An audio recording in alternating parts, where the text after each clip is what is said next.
Hello guys, welcome to our channel. This is Teja. ప్రస్తుతం మనతో పాటు సీనియర్ జర్నలిస్ట్ దుర్గా కుమార్ గారు. నమస్తే సార్. నమస్తే తేజ గారు, మన వీక్షకులు కూడా నమస్కారం. రైట్. అయితే రీసెంట్గా షర్మిల గారి వాళ్ళ అబ్బాయి పెళ్లి విషయాలు బయటకు వచ్చాయి. అతను ఎవరో ఒక అమ్మాయిని ప్రేమించి వివాహం చేసుకోబోతున్నాడు. ఆ అమ్మాయి కన్నా ఉన్నాయి ఆల్రెడీ డేట్స్ అన్నీ ఫిక్స్ అయ్యాయని చెప్తున్నారు.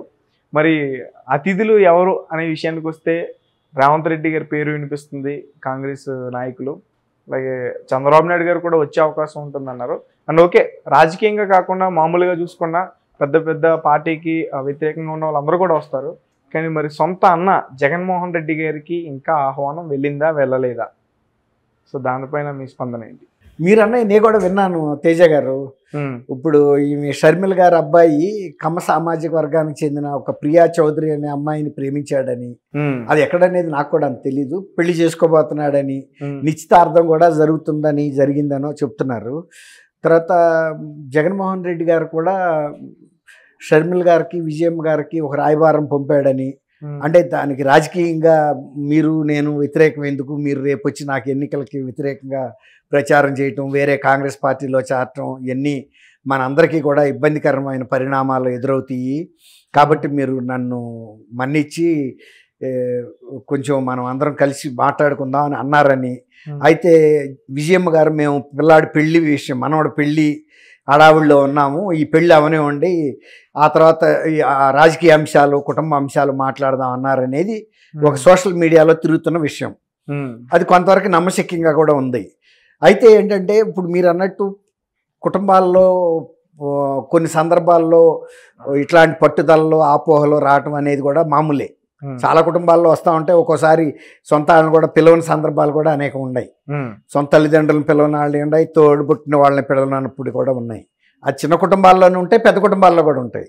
ఇప్పుడు ఇది రాజకీయ కుటుంబం కాబట్టి, అందులో ముఖ్యమంత్రి కాబట్టి, అంత ముందు రాజశేఖర రెడ్డి గారు ముఖ్యమంత్రి కాబట్టి, షర్మిల గారు కూడా ఇప్పుడు కాంగ్రెస్ పార్టీలో కొద్దిగా అటు ఇటు కొంచెం ఊగిసలాటగా ఉన్నారు.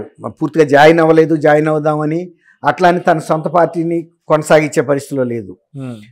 ఇప్పుడు వాళ్ళు ఏమనుకుంటున్నారంటే ఒక రకంగా కాంగ్రెస్ ఆంధ్రప్రదేశ్లో ఈవిని గెస్ట్గా తీసుకుని ఆమె ప్రచారం ద్వారా జగన్మోహన్ రెడ్డి ప్రభుత్వాన్ని పడగొట్టాలి, అంటే కాంగ్రెస్ ఓట్లు మళ్ళీ వెనక్కి తెచ్చుకోవాలి, గుర్తింపు తెచ్చుకోవాలి. నెక్స్ట్ 5 years తర్వాత అయినా సరే కాంగ్రెస్ ప్రభుత్వం ఇప్పుడు కర్ణాటకలో తెలంగాణలో ఎలా ఏర్పాటైందో ఆంధ్రప్రదేశ్లో కూడా స్వశక్తి మీద కాంగ్రెస్ పార్టీ బలపడాలి. అందుకు షర్మిల గారిని ఉపయోగించాలనే ఒక వ్యూహం ఉందని అంటున్నారు. ఇప్పుడు మీరు అన్నట్టు మరి పెళ్లి ముందు ఈ టాక్స్ కూడా జరిగే పరిస్థితి కనపడతలా. విజయం గారు చెప్పిన మాట ప్రకారం చూసిన ఇప్పుడు ఆయనేమో రాయబారం పంపాడు అంటున్నారు. పంపాడు కాబట్టి పెళ్లి తర్వాత అయినా చర్చలు అయితే జరుగుతాయి కదా, కుటుంబ పరంగా కలుస్తారా కలవరా, రాజీ కుదురుతుందా లేదా మనం చెప్పలేము. ఎందుకంటే ఈ మధ్య కాలంలో షర్మిల గారు కానీ విజయమ్మ గారు కానీ ఎక్కడా కలిసిన దాఖలాలు లేవు. అంటే విజయం గారు అప్పుడప్పుడు అక్కడికి వెళ్ళి వస్తున్నారంటండి, మన తాడేపల్లి ప్యాలెస్కి. అంటే ఈ విషయాలు చర్చించడానికి ఆమె చెప్పారు, వెళ్ళినా పెద్దగా పలకరించే పరిస్థితి కనపట్టలేదని. ఇక్కడ కొన్ని ఆర్థిక విషయాలు ఉన్నాయి కుటుంబంలో. ఎందుకంటే చాలా పెద్ద విషయాలు, ఎన్ని ఆర్థికంగా చాలా పెద్ద క్వాంటంలో ఉండే విషయాలు చర్చించుకోవాలి. ఇప్పుడు ఒకసారి ఒకళ్ళ దగ్గర డబ్బులు వెళ్ళిన తర్వాత మళ్ళీ వేరే వాళ్ళకి ఇచ్చే పరిస్థితి ఉండదు కదా తేజ గారు. వాళ్ళ మానవ సంబంధాలు చాలా మార్పు వచ్చేసినాయి. గతంలో లాగా కుటుంబ విలువలు నైతిక ప్రమాణాలు ఇవన్నీ ఏం లేవు ఏ కుటుంబాల్లో అయినా. ఈ కుటుంబం ఆ కుటుంబం అనే చెప్పట్లా. ఇప్పుడు ఎవరు వీళ్ళ మధ్యవర్తిత్వం వహిస్తారు, మధ్యవర్తిత్వం వహించినా విడవమంటే పాము కోపం, కరవమంటే కప్ప కోపం అన్నట్టుగా ఇప్పుడు డబ్బు ఆయన దగ్గర ఉండిపోయింది అంటున్నారు వీళ్ళ భాగాలు కూడా. ఇప్పుడు అవి ఇప్పించాలి. ఇప్పుడు కర్ణాటకలో డిప్యూటీ సీఎం డికే శివకుమార్ గారికి కొంత వీళ్ళ కుటుంబాలతో సాన్నిహిత సంబంధం ఉంది అంతర్గతంగా. కాబట్టి ఆయన చెబితే కూడా డబ్బు విషయాల్లో వినరా ఇవన్నీ మనకి చెప్పలేము. ఇప్పుడు దానికి తోడు రాజకీయ అంశాలు కూడా ముడిపడి ఉన్నాయి. ఇప్పుడు ఒక రకంగా ఆర్థికంగా వీళ్ళని దెబ్బ కొడితే ఆ రాజకీయంగా అతను దెబ్బ కొడతానికి కూడా వీళ్ళు సిద్ధమవుతారు కదండి. కాంగ్రెస్ లో చేరైనా సరే జగన్మోహన్ రెడ్డికి గుణపాఠం చెప్పాలి. అంటే ఇప్పుడు తెలంగాణలో షర్మిల గారు పార్టీ పెట్టడం అంటే ఒక జగన్మోహన్ రెడ్డి గారు ఒక హెచ్చరిక అని చెప్పొచ్చా? అందుకే పెట్టింది ఆమె. అక్కడ ఆయనతో వచ్చిన విభేదాల దృష్ట్యానే ఇక్కడ పార్టీ పెట్టి నేను కూడా ఇక్కడ సీఎం అయితే ఇక్కడ సీఎం అయితే కనుక ఆయనలాగా అప్పుడు బలం పెరుగుతుంది కదండి రాజకీయంగా. ఆమె కూడా ఒక బలం పై వర్గాలతో ఇది వచ్చేస్తుంది కదా. అప్పుడు షర్మిల గారిని ఇవాళ ఆమె ఎమ్మెల్యే కూడా కాదు, ఏమీ కాదు, ఇవాళ ట్రీట్ చేసినట్టు చేయలేడుగా. అప్పుడు ఈమె కూడా కొన్ని కమాండ్గా అధిష్టానంతో కేంద్ర ప్రభుత్వంతో కూడా ప్రెషర్ తేగలదు ఆయన మీద కూడా కొన్ని అంశాల్లో, అవినీతికి సంబంధించి కానీ ఇంకోటి కానీ. అందువల్ల ఆమె అట్లా అనుకుని వచ్చింది. కానీ పాపం ఆమెకి ఇక్కడ పరిస్థితులు అనుకూలించినప్పుడు ఇక బేషరతుగా కాంగ్రెస్కి మద్దతు ఇచ్చింది. కానీ ఇప్పుడు రేపు రాబోయే ఆంధ్రప్రదేశ్ ఎన్నికల్లో వీళ్ళ పాత్ర ఎలా ఉండబోతుందని మీరు ఇంతకుముందు అడిగిన ప్రశ్నలాగానే చాలా కీలకమైంది. అటు కాంగ్రెస్లోకి వెళ్ళి కక్ష తీర్చుకుంటారా, లేదు రక్త సంబంధికుడు ఇవాళ కాదు రేపైనా మన బాధలు తీరుస్తాడు, మనం రాజీ పడతాం అనుకుంటారా అనేది ఇప్పుడు తేలాలి. దీనికి తోడు ఈవెన్ వివేకానంద రెడ్డి గారు హత్యా కేసు విషయంలో కూడా కుటుంబంలో భేదాభిప్రాయాలు ఉన్నాయి. అంటే రాజీ పడతారంటే అది కొంచెం నాకు నమ్మడానికి లేదు. ఇద్దరిది ఒకే రక్తం కాబట్టి. అదే ఇప్పుడు మీరు ఇంత చిన్న వయసులోనే మీరే నమ్మలేకపోతున్నారంటే ఆంధ్రప్రదేశ్ ప్రజలు కూడా అదే చూస్తున్నారు. రాజశేఖర రెడ్డి గారి కుటుంబంలో వాళ్ళ పిల్లలు ఏ స్థాయిలో స్పందిస్తారు, అంటే వాళ్ళు రాజీ పడతారా, లేదు రాజీ పడని పోరాటం చేసి నష్టమో కష్టమో ఎదుర్కొంటారా. ఇప్పుడు ఇది ఒక రకంగా అగ్ని పరీక్ష షర్మిలకు కూడా. ఇప్పుడు ఒకవేళ కనుక ఆయనతో రాజీ పడింది అనుకోండి, రేపు ఎప్పుడైనా రాజకీయంగా షర్మిల గారిని ఎవరో కూడా ఒక సీరియస్గా తీసుకోరు. ఇక ఇవి మళ్ళీ రక్త సంబంధాలకి వీటికి వాటికి బెండ్ అయిపోయే మనిషి అని. కాబట్టి మరి పోరాడతారా, ఇది వాళ్ళ ఫ్యామిలీ విలువలకు సంబంధించిన ప్రశ్న. మీరు అన్నట్టు మనం చెప్పలేము, అది వాళ్ళ స్థాయిలో ఎలా స్పందిస్తారనేది రాష్ట్రం మొత్తం చూస్తుంది.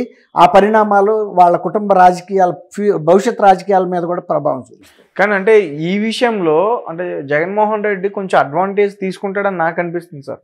అంటే సొంత బంధాన్ని వదులుకుంటున్నాడు ప్రజల కోసం, ప్రజల పక్షాన ఉండడం కోసం త్యాగం చేస్తున్నాడు. అంటే ఇలాంటి కూడా తీసుకెళ్లే అవకాశం ఉంటుంది కదా, అడ్వాంటేజ్ కదా. మరి అడ్వాంటేజ్ అవుతా డిసడ్వాంటేజ్ చెప్పలేము కదండి. ఇప్పుడు సొంత చెల్లెలు వచ్చి గతంలో ముఖ్యమంత్రిని చేయండి అని అడిగినామి, నా బిడ్డని జగన్ బాబుని చేయండి ముఖ్యమంత్రి, రాజన్న ప్రభుత్వం స్థాపిస్తాడని విజయం గారు చెప్పారు. ఇప్పుడు ఇతను రాజన్న ప్రభుత్వం చేయలేదు, దుష్టపాలన జరిగింది, మేము కూడా ఎందుకులే అని ఓర్చుకున్నాము అని మరి మాట్లాడతారా, లేదు ఇంకోసారి అధికారం ఇవ్వండి అని అంటే వీళ్ళని ప్రజలు నమ్ముతారా. ఇప్పుడు ప్రజలకు కూడా బుర్ర ఉంటుంది కదండి. వాళ్ళు పడ్డ బాధల రోజు ఎవరో వచ్చి పలకరించలేదు, మరి ఖండించలేదు. ఇక్కడ తెలంగాణలో ప్రచారం చేస్తున్న టైంలో కూడా అక్కడ రాజన్న ప్రభుత్వం ఉందామని అంటే దాని గురించి ఇప్పుడు ఎందుకు లేండి అని విజయం గారు తోసిపిచ్చారే తప్ప ఉందని చెప్పాలి కదండి. కొడుకుదే కదా, నువ్వు రికమెండ్ చేస్తే జనం ఎన్నుకున్నారు, చెప్పాలి కదా రాజన్న ప్రభుత్వం. అది చెప్పలేకపోయారు ఇక్కడ.